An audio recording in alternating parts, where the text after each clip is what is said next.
Hello, everyone, and welcome into FCC Talk. I am your host, Jon Rhoades, and with me today is the senior minister here at First Christian Church, Chris Gregg. Chris, how you doing today? I'm doing great, John. Hello, everyone. Thanks for tuning in.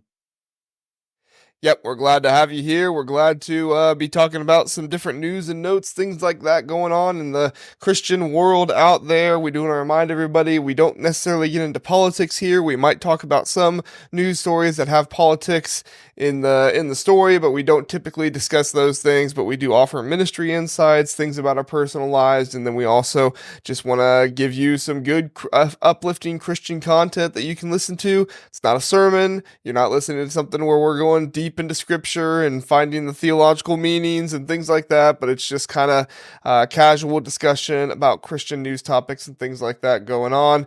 And I know it's kind of a brainless activity that I enjoy, and you enjoy it too, right, Chris?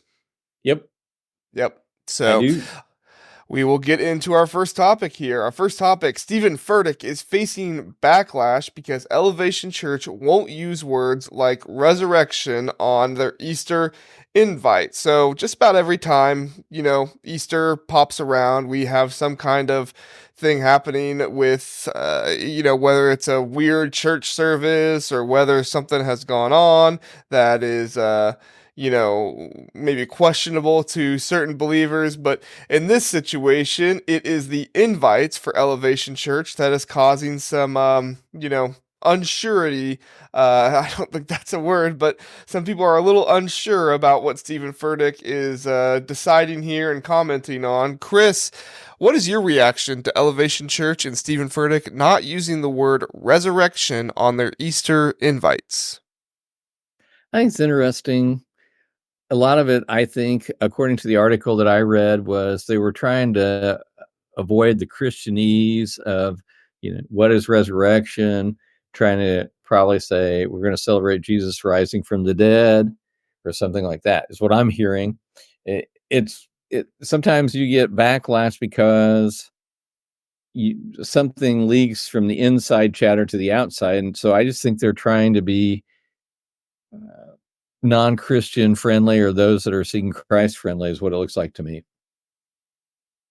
Yeah, I mean, I think the part that you were alluding to was the like the defense that pro church tools came to for Elevation Church. And if you don't know what pro church tools is, that's okay. That's like a church communication group that they are very much so in favor of kind of these large mega churches like Elevation Church. If you know Southeast down in Mm-hmm. Louisville, Mm-hmm. Kentucky, churches like that, they typically work with a lot of those churches. And so obviously, there were some Instagram comments that were made, and it's always a good idea to go to the comment section of social media, I guess. But Right. there were obviously people upset on there, even some people upset on TikTok as well, accusing Elevation of watering down Christianity and saying that there is no Jesus without the resurrection and his blood shed on Calvary. Others calling it blasphemy. Um, we've put, I mean, just be honest, Chris, we've put Easter invites out before, and I don't know if we ever gave two thoughts about the word resurrection being on there. Like, we told people it's Easter and that we'll be celebrating Jesus, and what he did, but Right. I don't think we've ever said we're gonna intentionally not use the word resurrection or not use the word Easter or anything like that. Sometimes it just might happen, but this sounds like it was very much so intentional. Yeah, I think so. I think it's probably intentional, but the purpose behind it, the heart behind it, is what you have to look at. Are they wanting to reach lost people that may not understand the theological term of resurrection? And they may, out of context, not understand what Easter is all about, because our culture uses Easter for candy and eggs and the Easter rabbit. So if they're intentionally trying to reach that lost group, which I think I think we probably need to be careful about our terminology, not to exclude, or what I want to say, not to say, not, I mean, you and I understand what Easter is and what the resurrection is, but not everybody does. And for people who, I mean, I'm just amazed at how many people don't know the gospel story and don't know who Jesus is and are anti-religious, and they don't even know what they're anti of. So if that's what they're trying to do, I'm okay with it. I don't think we want to avoid. Obviously, we celebrate Jesus' death, burial, and resurrection every Lord's Day through communion, and we talk about the blood of Jesus, grace of God, and resurrection without compromise. But at the same time, I understand people not understanding what those things are. Yeah, I want to read a piece of what Pro-Church Tools said about the situation. They said, quote, "Importantly, Elevation absolutely emphasizes the resurrection of Christ in an Easter service and uses that word, yet you won't find it on Easter invitations of theirs." And so that was their Right. responding about how just because it's not on the invitation doesn't mean it's not mentioned during the service, doesn't mean it's not Right. talked about. Obviously, if you're going to have an Easter service, you can't not mention Jesus being resurrected. Right. From there, so I mean, I guess you could, but it would be a pretty bad Easter The big service. deal I is feel how like. did they invite him? I'd like to see what their invitation said. That kind of come to our what are you celebrating Jesus rising from the dead service? I don't know how you would. I mean, how do you make that special without saying Easter or Resurrection Sunday? Celebrate Jesus. I don't know. Yeah, I don't know. I guess a really good host would have went out and actually found the invitation and done the research to put it on the podcast. But I'm just saying it'd be interesting to no, I'm just see. messing with you. Yeah, I'm just messing Yeah, with you. I don't know. I mean, even after Pro-Church Tools posted that, there were still people commenting about how theological language should not be fearful or ostracizing other people, and that if they are not using the correct language to them, they are being misleading and at worst blasphemous. Chris, you tell me if I'm wrong. Sometimes I'm wondering if people just want to be mad sometimes. That's what I think. I think that it pays on social media to get a reaction. And so hopefully the gospel of Jesus Christ will be lifted up because people are mad about not using the resurrection and maybe pique some non-Christians' interest in what this hullabaloo is all about. Right. Right. And I mean, the unfortunate side of social media, and I mean, as somebody who uses it for work and who, uses it in my personal life and has my own personal podcast outside of church, I can see why people will post certain things on social media, even if it's not necessarily truthful. They will post it just to kind of get a rise out of people. And so if somebody posts Easter, not Easter, Elevation is refusing to use the word resurrection. Elevation was not using that word for Easter. That's going to get a rise out of people, and maybe they don't Right. have the full context of the story. And the more people you make angry, the more people you have commenting and sharing and saying, "Look at them," and it kind of goes back to that saying, any publicity is good publicity, right? Right. Right. So I mean, they're probably generating more traffic in the Christian crowd over this than anywhere else. That's very true. Very true. I mean, in my mind, I'm like, maybe just go ahead and use the word Easter or resurrection or something like that. I don't think it's that big of a deal to like maybe use it when you're in your phrasing or something like that. But I suppose I can maybe see where they're coming from if they want to invite more people. So, yeah, it's something that is gaining a big reaction, but I don't know if I have any kind of large reaction to it. It sounds like you don't really either, Chris, right? Well, I'm just saying I don't really know. Even with that article, I'm trying to look up Easter at Elevation. Everything says that I see is saying Easter at Elevation. You're invited to Easter at Elevation is what I'm looking at. And the other thing is he is risen. And so that's kind of the resurrection. Yeah, I think if you use the word risen, talking about Jesus is risen, Right. that I don't know how kind you of covers say it it. any other way. Yeah. But Easter resurrection service. I don't know. Jesus is risen. He's not in the tomb. Yeah. All those phrases could be used. Right. Like, when we say Calvary or Easter resurrection, we probably have to clarify what we mean, which we probably naturally do a lot. But for Right.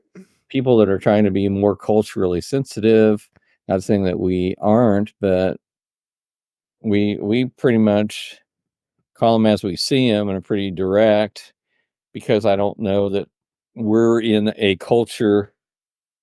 Our area is probably not in a culture that would be anti or just looking for a fight all the time. Although Yep. some people are.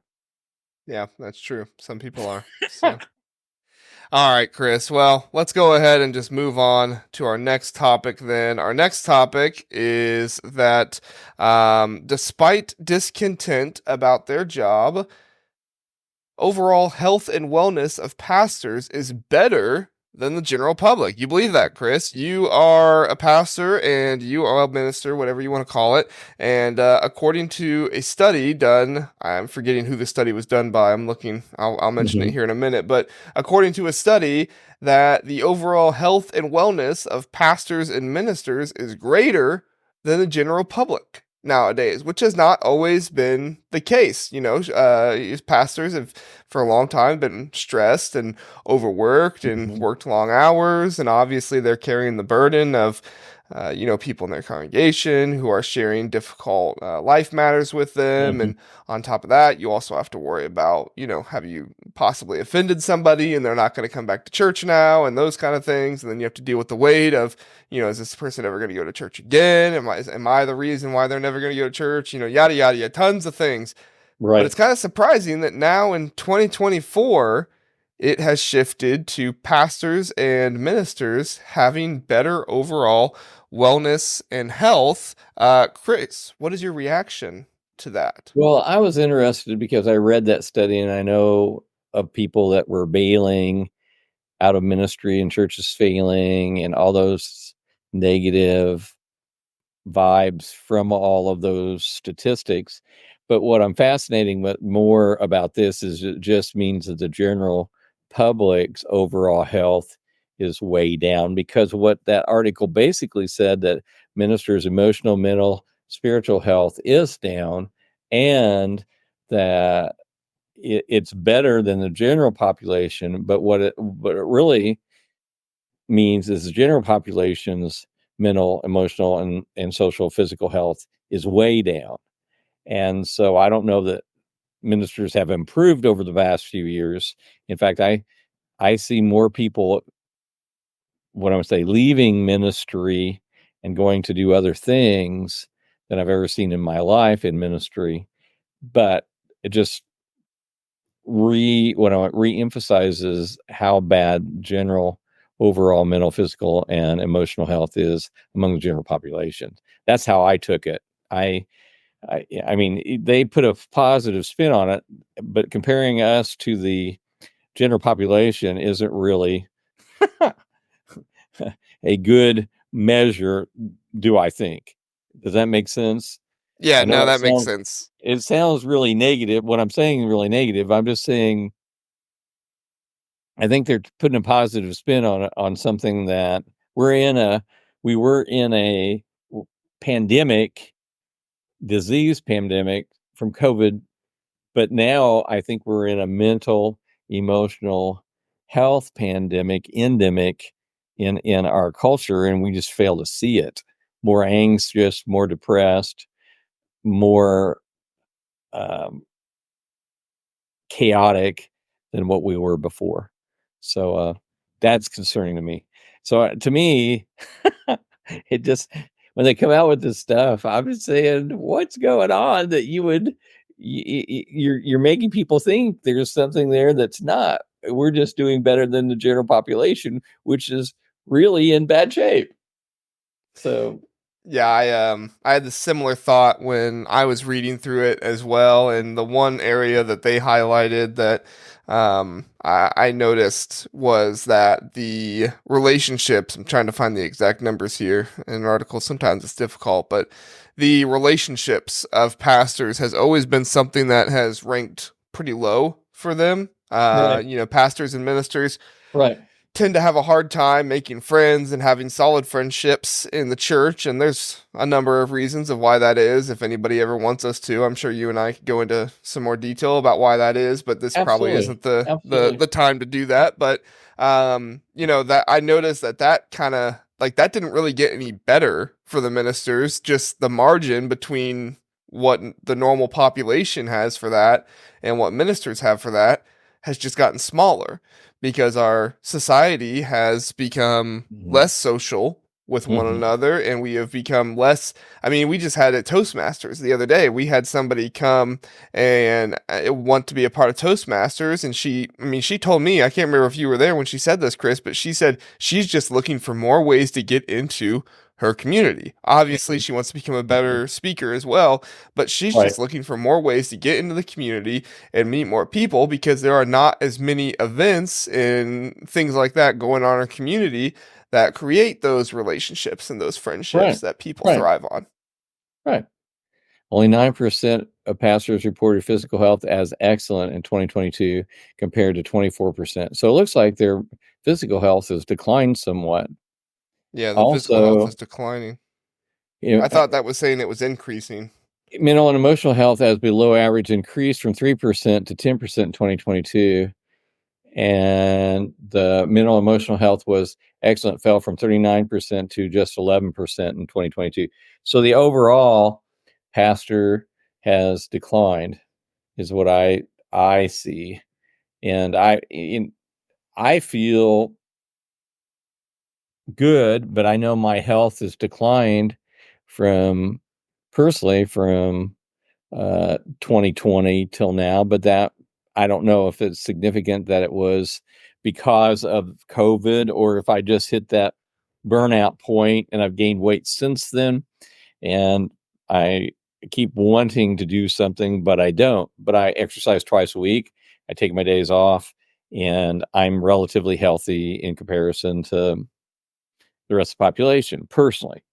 And my exercise instructor said only 3% of the population can do a push-up. Well, I can do a lot of push-ups, but that doesn't mean that I'm happy with my physical health, but I think I'm probably healthier than most, if that makes sense. Because I think physical health, mental health have a lot to do with physical wellness, and how you eat, how you sleep, those type things, as well as the spiritual component of having a good relationship with Jesus. And by and large, ministers have been fat fryers rather than lean, mean fighting machines, I would say.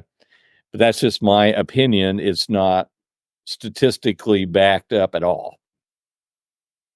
Yeah, I don't have a statistical backing for that either, but I would tend to agree that those who are clergy, pastors, ministers, whatever you want to call them, do not tend to take their physical health to, um, a greater standard than some other people do. Now, that's not all of them. Like you said, we don't have any numbers to back that up. I have met, Right. a lot of ministers who do take their physical health very seriously, and you working out and exercising at least twice a week is something that, compared to the average American, does mean that you are taking your physical health seriously. But I do wonder how much, maybe just people getting out of ministry might have affected some of these numbers Kind of as skewed them. well. Yeah. You know, That could have uh, skewed them because a lot of people have left. But there's right. The still thing, good. still churches that need pastors and pastors that are still pastoring. Yeah, and it's one of those things where we hear a lot about how certain people left the church during COVID and stuff like that, but at the same time, there were pastors who left. I mean, there were megachurch pastors who came out and very open talking about how the pandemic was just one of the most rough times on them as a Mhm. minister. because they didn't have the mental health or whatever to deal with it, and they also didn't have Mhm. their congregation to be with them, and they didn't have, I mean, they didn't have a lot of things. Mhm. And so not only did a lot of people fall away from the church, but a lot of ministers and pastors got out of the vocation around that Mhm. time as well. For me, it was one of the roughest times personally because of the isolation, and we figured it out real quick with community and doing the parking lot and kind of the gathering that we were able to do, which I think helped a whole lot. But what doesn't kill you makes you stronger. I feel like we're stronger, healthier mentally, emotionally, and personally because of what we've gone through as a body. And so it sorted out what is important, and we changed a lot of things, and we've continued in that way, and we're growing as a body. And I'm super excited about all of that. But we are changed because of it. Definitely, definitely, yeah. I mean, things have changed, and I remember at my very first ministry, they talked about how sometimes people have to leave in order for the church to get healthier, and sometimes, you don't want to see people leave, but sometimes there are people who stick around at the church, and maybe it's just not the right fit for them, but that's where they've always Mhm. gone, and so they stuck around, and Mhm. all you can really do is pray that they do find a church that they Mhm. stick to and have a Mhm. good relationship with. So, Right. all The right, Chris, let's statistic move. with Go ahead. I was going to say 1 in 5 church members left the church in the pandemic and haven't come back. That disturbs me, and it causes me to pray and just to reach out for those that are hurting or broken or overwhelmed by that whole thing. But at the same time, we're stronger, better, leaner, uh, and growing, and so I'm super excited about that. I agree. I am as well. All right, let's move on to the next subject here. Churches are failing to address the fatherless epidemic, warns an expert. So there's this article from Christian Post where an expert named Sean Teis shares his story about how his father left him when he was 9 months old, and he goes into detail about his passion for Life Factors Fatherless Ministries, which is all about the people growing up without their fathers, not having them. They share certain statistics, like what was it? You have a 15% greater, no, 85% of people in prison grew up without a father. So what is that? 17 out of every 20 Mhm. people Mhm. in prison grow up without a father. And so he talks a lot about how important it is that there are fathers in the church, and there are fathers in the families in the church. And not only that, but that there are people in the church who are also being father figures as well to those in the church who maybe don't have fathers or don't know their fathers, or they have a very strenuous relationship with their fathers. So, Chris, obviously, this is something they're calling out, kind of the American church overall. And so, just I guess from your aspect, is our church, First Christian Church, is our church doing enough to address the fatherless epidemic that Sean Teis is worried about today? First of all, I want to preface that question with we always can do better. So so no, we haven't arrived. I think there's a lot of things that we do as a church that sets us apart. First of all, we're male friendly, and not to the exclusion of females, but we are male friendly. I've had guys over and over again say this is the first church where I feel welcome and I feel at home. And I don't know what we do differently that allows for that. We also have male leadership that's predominant or obvious in our congregation, which also helps with that relationship male to uh, a child without a male example in the home. Also, our children's ministry, our youth ministry, are have a lot of male presence through the coaches and volunteers, and so I think that's super important. So kids have positive adult male role models in our church at all times. I think what Mark Raylis does, our pastoral care guy in All Pro Dads, and two of our schools that probably have more single moms than any other schools. The All Pro Dads program just kind of establishes and creates an environment where children's hearts can be turned to the fathers and fathers to the children's hearts. And again, adult male positive role models. I think all of those things are great. I don't know what we can do other than just love our single moms and parents that are male and female raising kids on their own, and just support them and love them and encourage them. And so we do some big things with church family, but everybody's welcome. And so we got single moms, single dads, everybody, singles and marrieds that are coming together, and and all different types of relationships are welcome in our church. But I think those are some of the things. I can't think of anything else. Can you? No, not specifically. I know in the article they talked a little bit about how Sean Teis he talks about just how don't treat it like a taboo issue in church to talk Right. about. That's something that actually Kevin and I have talked about over in Kid Mm-hmm. Zone, is that sometimes there will be a kid there that maybe they don't know their father, or maybe they don't have a good relationship with their father, or Mm-hmm. whatever else. And Kevin and I will talk about, well, let's make sure, we maybe give that kid a little bit more attention or something like that. Obviously, we're not favoring anybody, but, just trying to be sure that, we're a little bit more sensitive to maybe what they're feeling and what's going on with them and stuff like that. And typically, there have been kids that you do notice maybe they have a little bit more of a difficult time struggling with their emotions. Maybe they have a little bit more of a difficult time opening up if they don't have a father in their life or a father figure. And so, generally, you can recognize those things, but I think it's one of those things where it's just like, Kevin and I talk about it, and we want to try to do the right thing. And I don't think that it should be you know, an issue for somebody to say, "Hey, you're doing a really good job being a fatherly influence in that person's life," or "Hey, let's be sure that we are doing our best to be good influences and be good father figures to maybe those who don't Mm-hmm. have them in their Mm-hmm. lives." Just making sure it's not a taboo issue, because there is an aspect of this article gets political that we won't get into, but just kind of the standard in our society today Mm-hmm. is that it's okay to grow up without a father. You don't need somebody to take care of you like that. And sure, you might be able to grow up without a father, but you know, your life statistically is not going to be as good if there is not a good fatherly figure in Absolutely. your I life. I think boys and girls need dads.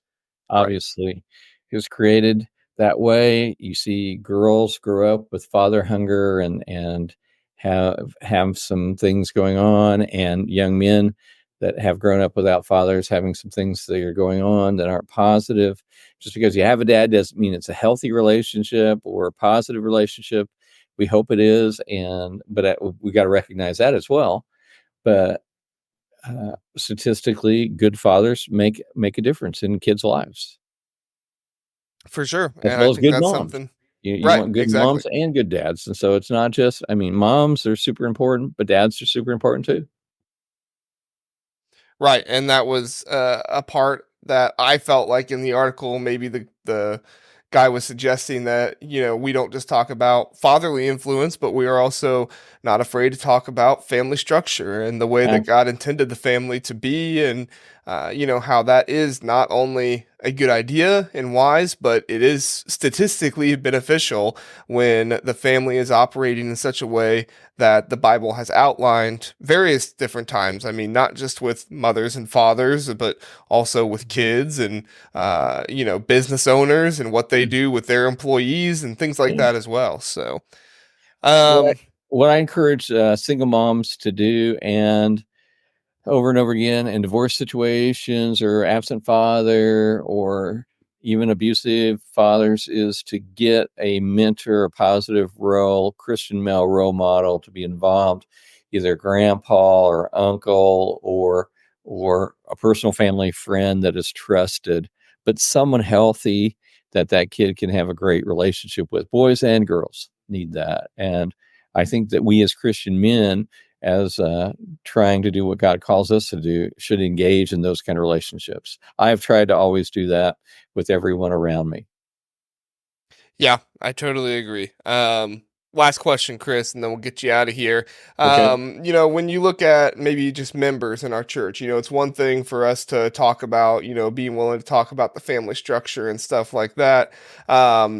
Just standard members in our church, maybe they don't have a leadership role, or maybe they, serve in maybe an area or two or something like that, but just standard people in our church who are going there on Sunday mornings. I mean, what do you feel like they can do to help address the issue in our society of the fatherless epidemic and Right. stuff like that going on? Right. I'd say, adopt someone some way and make a difference. You can't do it all. But what I am trying to do at this stage of my life is pick one person and make a difference. What I can't do for everyone, do for one. Um, that's kind of the principle. And so during youth ministry, I had one young man that I targeted, and I specifically spent time with him and tried to be a good influence over him. We had a great relationship, had a lot of fun, intentional. Absent father, absent mother, grandma was raising him. Today in my life, I am injecting myself into specific lives for a specific purpose as a Christian man, to be a godly example and a caring person. Can't do it for everyone, but I can do it for someone, and someone is better than no one. And so little gains, little places, investing life, and it doesn't cost much, but it makes a world of difference, I think. So I would encourage everybody to do that. I agree. Yeah, we talked about that last week with CJ about how, sports figures and stuff like that. We'll talk about, it's just one game at a time. And sometimes you're just focused on this huge goal and you Mhm. don't even see what's happening right in front of Right. you. And so Right. instead of saying like, well, we got to reach everybody for Christ, which yes, we do, but, one heart at a time, what Right. can I do Right. when I go to the Y today to influence somebody for Christ? What can I do in this conversation with this person today that will Mhm. maybe show Mhm. them Mhm. Christ in some way, something like Mhm. that. So, all Absolutely. right. That's a great discussion, Chris. I appreciate you coming on. Those were some great topics to talk about and discuss. Do you have anything church related or anything like that? Easter's this Sunday, anything like that? So it is Well, I Good don't know. Friday. This will be releasing on. So if you're listening on Friday, happy Good Friday. And Oh, is this Good uh, Friday? Are we on the Easter week on Good Friday? yep. Well, I'm excited about the Easter egg hunt. Jon Rhoades, our children's pastor, is going to be doing the Easter egg hunt at 10 a.m. on Saturday at Forest Park. We've Come been one, come prepping all. for I've we've been invited prepping for people. weeks for 5 minutes of egg hunting. It's an extravaganza. I'm looking forward to it. Do it every year. Of course, our Easter services, 8:30, 9:45, and 11 o'clock. That's going to be awesome. Good Friday service here in the community. If you're listening to this early on Friday morning, it's at noon. I'm going to be doing a reflection, but it's just a great gathering. It's traditional, it's modern, it's choir, it's solo, it's multiple speakers. Just set your heart ready for Easter. And I hope that you're maybe reading your Bible into Easter and doing oh, some kind of devotional or something going on with it, because it's just a way to make Easter special and look forward to it. I'm going to be preaching a rock solid Easter service, Resurrection Sunday. Did I say the wrong words multiple times? Invite your friends to Easter Sunday, Resurrection Sunday, or Jesus is risen Sunday. However you want to say it, just as long as you do it, let them know that Jesus makes a difference, and he has made a difference in our world and the world to come. We're trying to make sure we hit every word here so nobody can say we Everywhere, left any words word, out. whether it's taboo or not. Calvary, resurrection. There we go. All of them. There we go. So, There we go. all right. Yes, definitely check out the Good Friday service. Chris, where's that at? It's not here at That's church. at Where's it at? First Methodist Church on Meridian Street in Brazil, Indiana at noon Eastern Standard Time. There we go. And you can always join us online. If you can't make it to church on Sunday, even though you really need to be part of community, jump online and check us out. It's going to be a really good sermon. Some things that I've never said before, things I've never thought about before. I think it will make a difference. But the Good Friday service will not be online, correct? Right. I don't believe it will. In person. Yeah. That's in person. So, in person only. Very good. All right. Thank you so much for joining us, Chris. Thank you for everybody who listened to FCC Talk. We'll be back again next week, probably with either Dan or CJ. We'll see which one of them hops on. We don't really have a schedule here, if you notice. We just kind of ramble through it. Hey, you available? Yeah, I'll do it. Yeah. So, like I said, thank you everybody for listening. We appreciate it. Have a great week. Thanks.